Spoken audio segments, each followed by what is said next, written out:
Hi, my name is Steve Copeland. In this video, we'll be examining the religion of Islam. The material for this video is taken from two of my university textbooks, Religion, History and Mystery, and Practical Systematic Theology, both of which are available on my website and at Amazon. Muhammad was born in Mecca in 570 AD. His father, a Quraysh of the Hashemite clan, died before his birth, and his mother also died before he was 6 years old. He was unable to have a formal education and was most likely illiterate. Mohamed lived with his uncle. He was from a Bedouin tribal environment and during his teens worked as a camel driver, a job which took him with his merchant uncle to Syria and into the peninsula to the north. The Hashemite tribe shared the responsibility of the office of the trustee of the Kaaba. This is an ancient Arab shrine, its idols, its black stone, and the nearby sacred well. There were 360 tribal deities associated with the Kaaba shrine, a cube-shaped building called the House of Allah. The community in which Muhammad was raised worshipped Allah and his three goddess daughters, Alat, Munat, and Al-Uzza. Many scholars believe that Allah is simply a contraction of the personal name of the chief god of the Kaaba, the moon god. The minarets, shrines, mosques, and flags of Islamic countries still bear testimony to this god in their symbols of the crescent moon. In 595 AD, at the age of 25, Muhammad married a 40-year-old widow who was his employer and successful merchant. Over the next 15 years or so, he traveled intensively and encountered both Jews and Christians. He is said to have been a deeply religious man, and upon hearing the Trinitarian doctrines of the Christians, believed that they were polytheists, worshipping three gods. The Christian belief of the incarnation was completely rejected by Muhammad, as he believed that God could never become a human. At the age of 40, Muhammad began to spend time in isolation, often going to a cave near Mecca. Tradition says that he was seeking God at these times and trying to understand spiritual questions which bothered him. It is also said that he took fits which may have been epileptic in nature. One night in his cave he had what he described as a vision in which an angel appeared to him and commanded him to recite certain words which are now written in Surah 96 of the Quran. He claimed that the angel's name was Gabriel, the same angel who appeared to the Virgin Mary. When he returned to his wife, he told her that he was unsure whether he was possessed by demons or insane, but there was no doubt that he was uncertain that this vision was of God. Some records say that he was not at all distressed about his vision, while others say that he contemplated suicide several times. He isolated himself for 3 years, and eventually his wife convinced him that Allah had spoken to him. Muhammad is said to have often been taken over by a voice which was not his own, and would spontaneously start reciting rhapsodies in Arabic. After a season of self-doubt, he became, as tradition states, and under the influence of his wife, convinced that he was indeed the true prophet, the Nabi, and apostle, that is the Rasul, of Allah, who had been given a special mission. This Allah was supposed to be the same God that was known to both the Jews and Christians.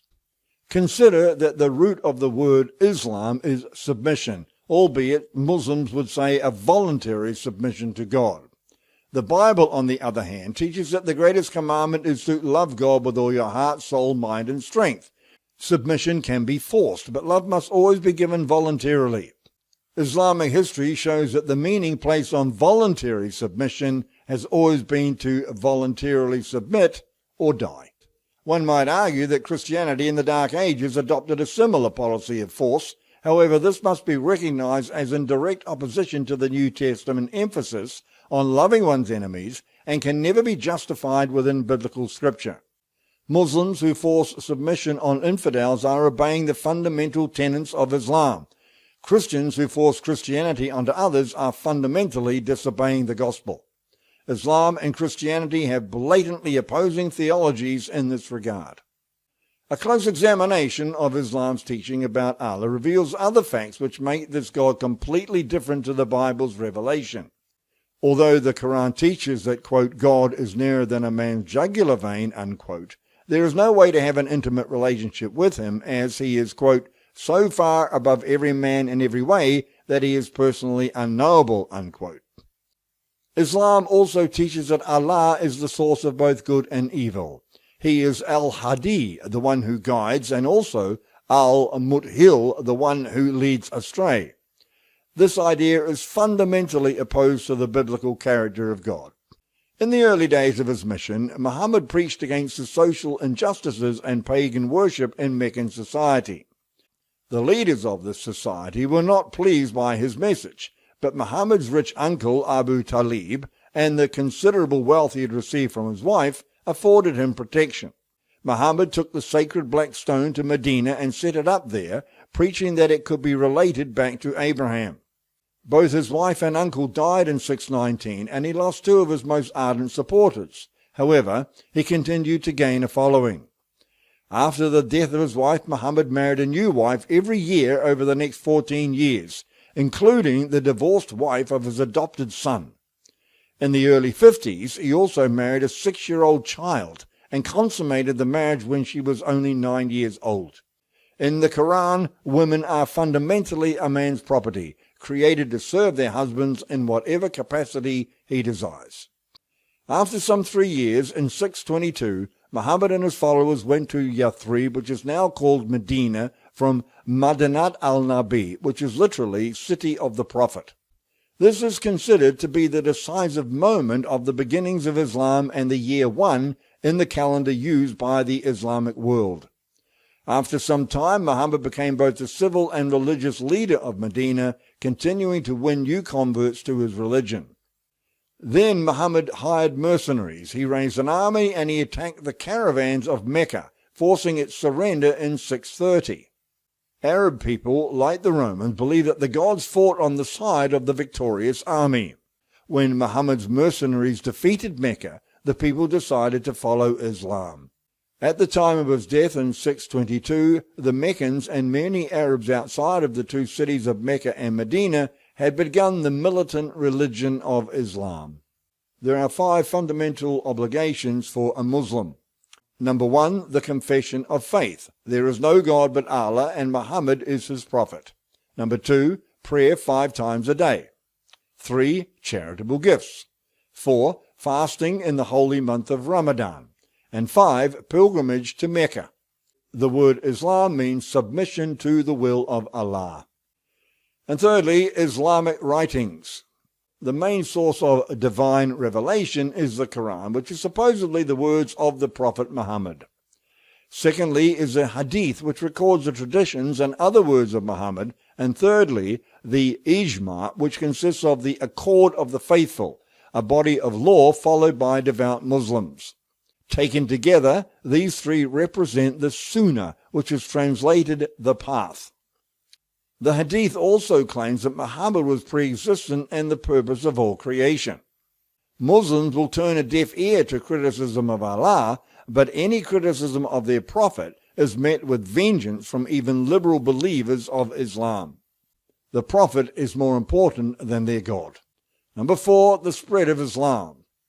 The initial spread of Islam was recorded over a period of exactly 100 years, dating from Muhammad's death in 632. This was a religion with an ambition to take over the entire world. All idolaters must accept Islam or be slain by the sword, but Jews and Christians, those who hold to monotheistic faiths, received a special status, being tolerated on condition that they pay a special tax. The rationale behind this was that in Muhammad's mind, Christians and Jews both share the same Abrahamic heritage as Muslims, albeit Islam was the latest and most complete revelation from Allah. Therefore, all were worshipping the same God. The wars between the Roman Catholics and Persians had left both sides exhausted and vulnerable to attack from these new Islamic invaders. In the 620s, the Byzantine Empire, led by the Emperor Heraclius, took back Syria, Palestine, including Jerusalem, Egypt, and invaded Persia. The Muslims took Damascus and, in a siege lasting 2 years, captured Jerusalem. By 620, Mesopotamia had been conquered, and also parts of Asia Minor and North Africa. The Arabs also developed sea power and took Rhodes, parts of Cyprus, and raided Sicily and southern Italy. In 711, the Arabs crossed the Straits of Gibraltar, and by 715 had taken over the Visigothic rule of Spain. Their advance was halted in 732 by the Franks in the Battle of Tours, also known as the Battle of Poitiers. The new empire of Islam soon divided into a series of caliphates based primarily in Mecca, Baghdad, Damascus, and Cairo. There followed bitter wars between some of these states concerning arguments about succession. As a side note, apostasy, that is leaving the Islamic religion, was punishable by death. Therefore, conversions to Christianity were very rare. People were forced to join Islam or be executed, and if they left Islam, they were executed. Although there are some historians who believe that forced conversion was rare, if not only for those considered to be polytheistic. And 5. Islam's doctrine and self-identity. At the time of its creation, Islam was viewed by some as a Christian sect or heresy. This idea came about through Mohammed's admission that he had visited Jerusalem and listened to the doctrines of Christians, probably where he got the idea of the angel Gabriel. Mohammed was well informed about the angel Gabriel long before his vision in the cave.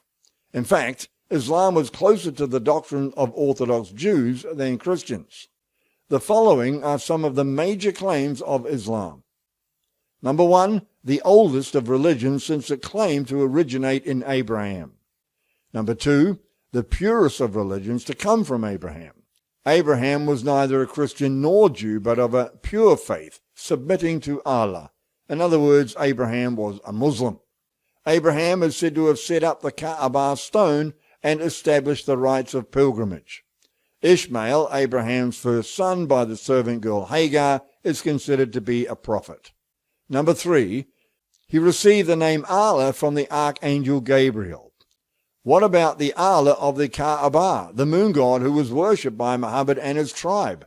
Are we to believe that Allah is a new name? The crescent moon on mosques and Islamic flags such as Pakistan testify to the moon god origins of Islam. Number 4, he received visions while having his so-called epileptic fits.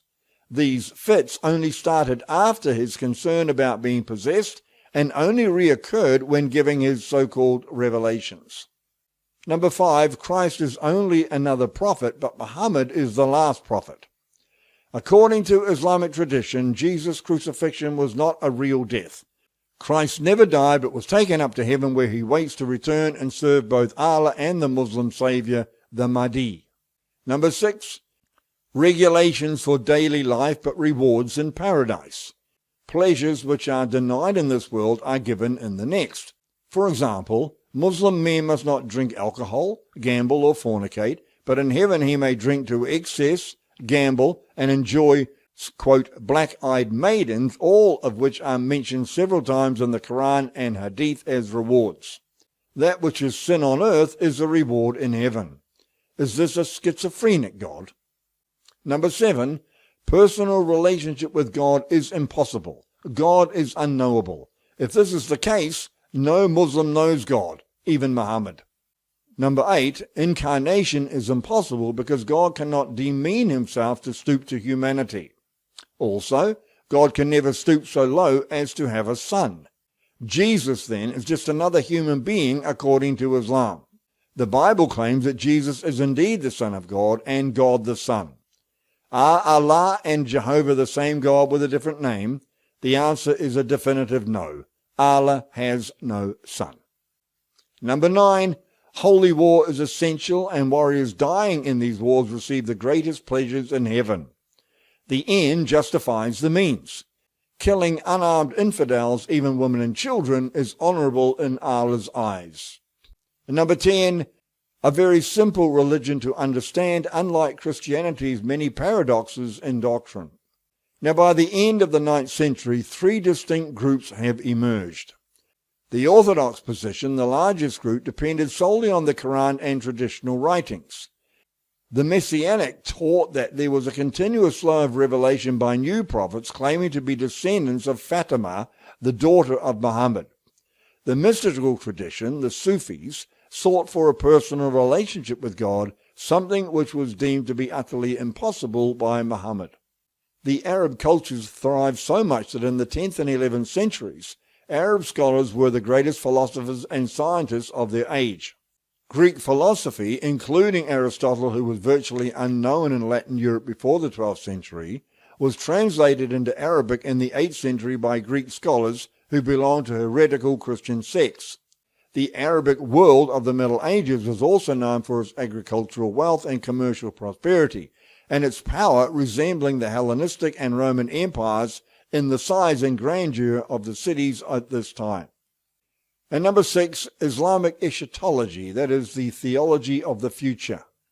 Islamic Eschatology is taken both from the Quran and the Sunnah. Both mention Islam's version of Jesus, a Jesus completely removed from the Christ of the New Testament.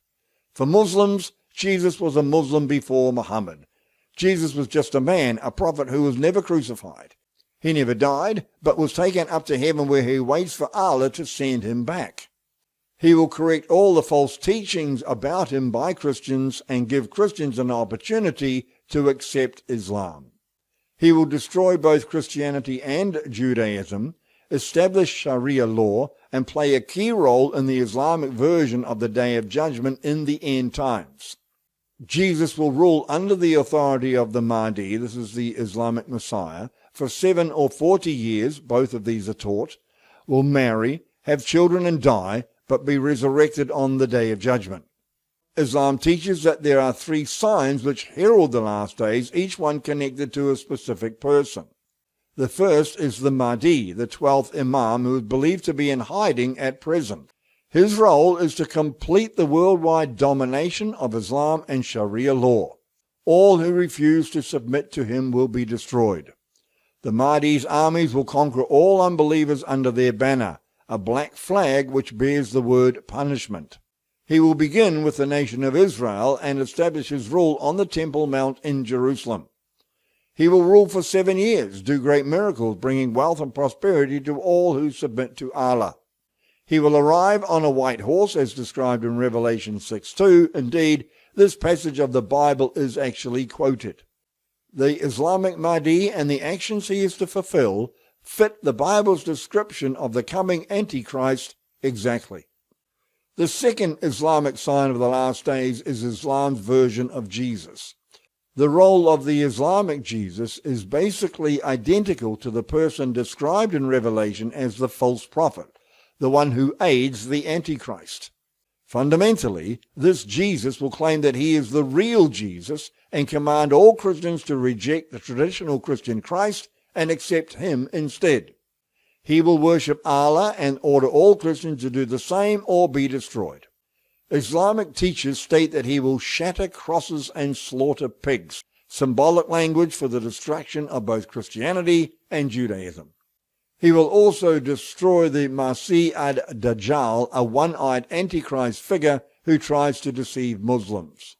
The Dajjal is the third sign. He arrives on a mule, is blind in one eye, is a false worker of miracles, and an infidel. This person claims to be the Son of God, a divine figure. Indeed, he claims to be Jesus Christ. In summary, like the Mormons, Islam is the product of a so-called angelic revelation to a single individual. In the case of the Mormons, the angel Moroni to Joseph Smith, and to Muhammad, the archangel Gabriel, whose name he may have found in the Jewish scriptures or Bible, or at least heard about in his trips to Jerusalem. In both of these cases, the experiences are not verifiable. Number 2, consider that Muhammad was a pagan goddess worshipper and very devout. Consider that he also had these visions while he was experiencing epileptic fits. The idea of epileptic fits is a modern way of understanding his experience for those who are hesitant to say that he was manifesting a demonic spirit. By his own testimony, he told his wife after his experience, quote, "I don't know whether I am insane or possessed," unquote. It was his wife who convinced him that Allah was speaking to him. Number 3, many sections of the Quran and Sunnah are taken from the Hebrew Bible and New Testament, although changed to fit Islamic teachings. For example, God's name is changed from Jehovah to Allah. The history of the Jews in Egypt and their liberation through Moses has been changed to read as though Jews were Muslims. In one passage, which is not in the Bible, Pharaoh tells Moses he's going to cut off his hands and legs and crucify him. It was around 1300 BC when Moses was in Egypt, and crucifixion wasn't invented as a punishment for another 1,000 years. Also, there were no Arabs in Egypt as Moses was sent to the Jewish people. Muhammad cannot change this history, so therefore he makes Jews pre-Islamic Muslims. In the Hebrew Bible, the Jews are called God's people, but Muhammad's version calls them Moses' people. Although the fundamental story of Exodus is told in the Quran, it has been changed to fit Islamic teachings. Was Muhammad a plagiarist? Number 4. Jesus Christ is considered by Muslims to be a prophet of Allah, a messenger. He is mentioned many times in the Quran as the one who is given the gospel and knows the Torah. Muhammad also states that Jesus was never crucified, against all the evidence. Rather, Jesus ascended into heaven and will return to destroy Christianity and Judaism and aid the Islamic Messiah in establishing Sharia law worldwide. These teachings completely contradict Jesus' teachings and mission. Islam denies the death of Christ in order to deny his divinity and his resurrection. According to Islamic traditions, the Mahdi will find a new Torah and Gospels which are supposed to be the true ones. These new writings will confirm that both Jews and Christians have been entirely wrong about God and Jesus Christ. Furthermore, the message of Jesus within the Christian Gospels and Muhammad are almost opposite. Jesus commanded that we love our enemies and pray for those who persecute us. Muhammad orders his followers to slay unbelievers. There are a multitude of contradictions within the Quran which show that Muhammad, although knowing something of the Bible's teaching, hadn't done his research well enough. Number 5. The Quran and Sunnah use exact details of the Bible, especially the book of Revelation, and these portray a sequence of end-time events in which the Muslim Mahdi fits the Antichrist exactly. Revelation states that the Antichrist will ride a white horse and be aided by the false prophet who claims to be Jesus Christ. Then Christ himself will appear and destroy both of them. Keep in mind that Jesus warned in the last days false prophets would appear claiming to be him and deceiving people through miraculous signs. And number 6, Islam is not and has never been a religion of peace. If the Quran is the fundamental doctrine of Islam, then those labeled as radical Muslims or Muslim extremists are really the traditional Muslims, as many passages in the Quran both justify and encourage the murder of infidels. The goal of Islam has never changed, basically to conquer the world and force Sharia law upon all people by whatever means necessary. I pray this video has been enlightening for you. Please like and subscribe, and also please share it with those who you feel may benefit from its message. God bless.